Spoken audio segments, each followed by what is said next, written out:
New from Shawano this morning, Anello's torchlight has been destroyed after an early morning fire. Pauleen is live on the scene with more. Good morning to you, Pauleen.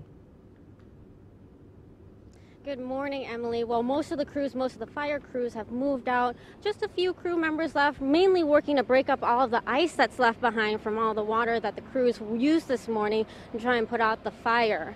Now, as you can see clear through the back of the restaurant. Some smoke is still coming from the building. For the most part, as you said, it's a total loss. I'm actually joined now by the owner of the restaurant. We have Rita Mondas here. Now, Rita, I know you've been up for many, many hours watching this now. Let me just ask, how are you doing right now? Stunned. Just stunned and shocked. That's all. And cold. Very, very extremely cold. Let's take all of our viewers back to the very beginning. Crews were actually called at about 1:30, and I believe we have some video to show you. You were actually up when you found out there was something going on next door to your restaurant. Right. I was just taking a bath, which I usually do after I feed the animals at about 1 o'clock in the morning. And I smelled smoke, and I didn't think a whole lot of it because we have a furnace in the back keeping the animals warm in the other part of the buildings, and it had gone out, so we were just fixed that. So I thought from it kicking in. Then all of a sudden it got stronger, and I came outside and I looked and I thought, it can't be that foggy outside. And I opened up the door and I saw a bellowing smoke come from the restaurant. So that's when we knew what was happening. And so when crews got here, obviously they were fighting the fire. You mentioned animals. You actually maintain a petting zoo, is that right? Right. We have a zoo. We have numerous animals, from camels to llamas, alpacas, kangaroos, all kinds of things. And last year we had a fire in the cages of them. And so that's where my mind first went, in panic. But then we realized they were okay. Everything was okay with them. All the animals are okay right now? All the animals are okay. You mentioned something very unique earlier. This building is a landmark here in Shawano. Oh yes, it's been here since 1883. It opened as the first Ford dealership in Shawano. Became a restaurant in 1897.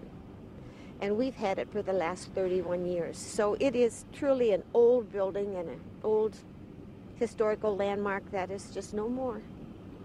You have a long history. Your restaurant, owning a restaurant, working in a restaurant is in your blood. Why is that? I don't know, just the people, just being around the people. You meet so many different personalities, so many different people.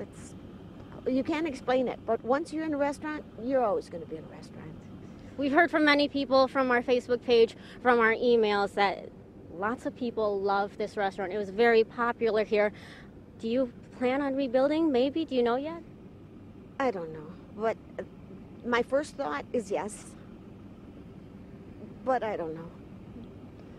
I don't know which direction. It could go into the zoo direction, it could go into a cafeteria for a zoo direction, or it could go into a full-fledged restaurant.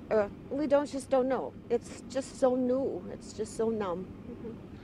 Well, hang in there. We apologize for your loss. I mean, we all love it, so I'm sure many of our viewers would love it if you reopened it. You'd have a lot of customers. And I got to say thank you to the fire crew. Oh, they are phenomenal, and nobody got hurt, and that's the most important of all. All right. So, thank you. Well, thank you so much. We also talked to crews. Obviously, extremely cold, made it very difficult. You saw the ice, all the machines trying to break up the ice there. That was definitely one of the challenges, but now we'll see what happens. We can see if the crews will head back inside to see if they can determine a cause for that fire. Stick to fox11online.com for any updates we may have. For now, reporting live in Shawano, Pauleen Lee, Fox 11 News. Thanks for the update, Pauleen.